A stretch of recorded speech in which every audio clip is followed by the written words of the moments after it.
Happy Halloween, Gamerdelphia. Hope you're enjoying all your candy like we are. So we are going to tell you guys what we thought about Five Nights at Freddy's.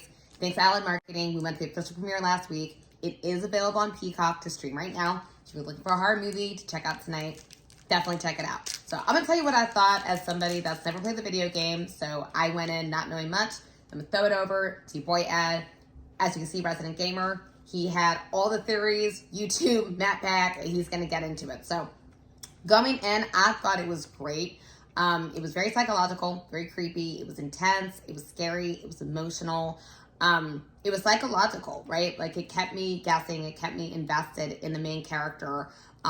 He's trying to find out what happened to his younger brother, right? He was abducted when they were both children, right? So just seeing everything he was going through, right? Like he's making himself have the same dream night after night after night, right? Trying to get a detail or a clue or something, right?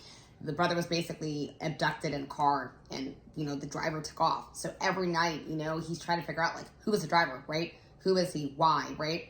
Never got the answers. So that just, like, pulled me in. It is a lot of flashbacks, though. So I would say, like, the advertisements, I think, threw people off because it made it look like it was like the slasher film, super intense, like it's fucking Freddy Krueger the whole time, and it's not. It's a lot of like flashbacks, really getting you into the brother's like mind, right, and his dreams. I will also say that like they didn't really fully explain everything. Like the main character's sister, I think her name was Abby, she had a psychic connection to the kids that were killed by the serial killer. So the female cop who was also looking into this, her father, who was the security guard's career coach, got him the fucking job. It's where he killed the fucking kids and stuffed them into the animatronics. It's like, okay, that's fucking fucked, right? But they never explained sort of how the sister had that psychic connection with the kids. Like, how did she know that the father had killed them, right? And it was really pivotal because at the end, the sister draws like a picture to let the kids know, and it severs their connection. The father was controlling them. It's really like, it's fucked up, right? Because he kills them and stuffs them inside these animatronics, and then he's controlling them, like making them do his bidding. So I didn't really feel like that was fully explained. I didn't like the cop. I just didn't feel like the actress was like doing anything for me. So I felt like every time the movie moved off of like the main character and went to her, it kind of lost something. But yeah, I loved it. Looking for something psychological, creepy. It's PG-13. So they mostly cut away for the kill scenes. There's 2 scenes where it's pretty fucking crazy. Like the cupcake thing, eating the guy's face. Okay, bitch, goddammit, right? But like other than that, it's PG-13.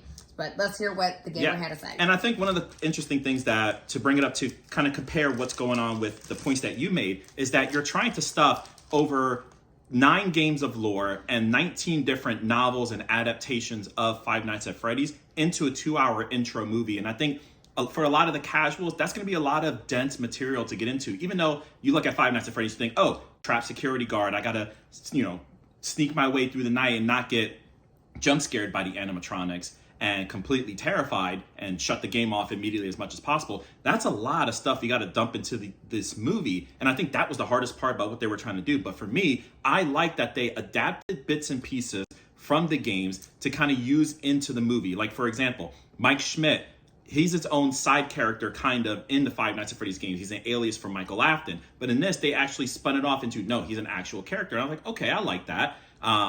Vanessa, the security guard, they didn't really explain a lot about her. I understand that. But she has a big role in a lot of the future Five Nights at Freddy's games in a different way, which she does play a security guard, which is actually funny enough.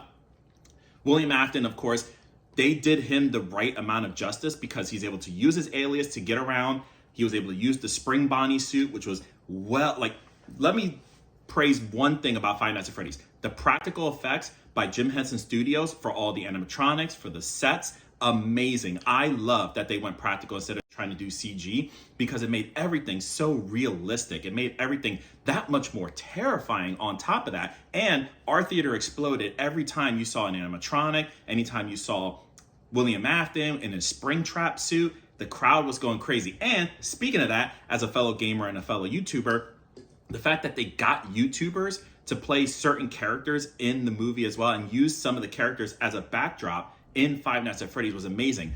When I saw Matt Pat on screen delivering his lines, the crowd and me exploded with glee when we got to saw him. And he delivered his "It's Just a Theory" line, which, wow. it was a great thing to have in the movie. So I think the fan service really worked for Five Nights at Freddy's to bring in those people who were into the Five Nights at Freddy's series, and they adapted just enough from the games. And I'm gonna say, like, I agree, because I wasn't like confused or lost or anything like that. So I didn't feel like they were pandering, if you will, to the people that came in knowing every book, every this, every that, right?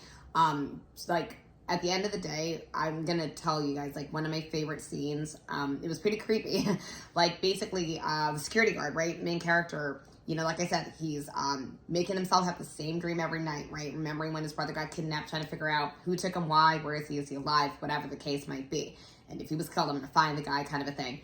And he hears these kids, right? So you find out later, they're dead, right? Yep. They're at Freddy's with you. So you didn't know that yet.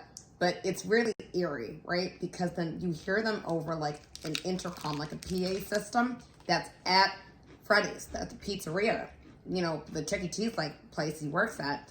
And I just thought that was really interesting. Like, I have an obsession with like liminal spaces, and like just an example to me of like how psychological and creepy the movie was. So yeah, definitely check it out. If you guys are like streaming stuff tonight, like doing Halloween horror movie marathons, it's on Peacock. I thought it was a great movie, and have a happy Halloween, and enjoy your candy. Enjoy your candy.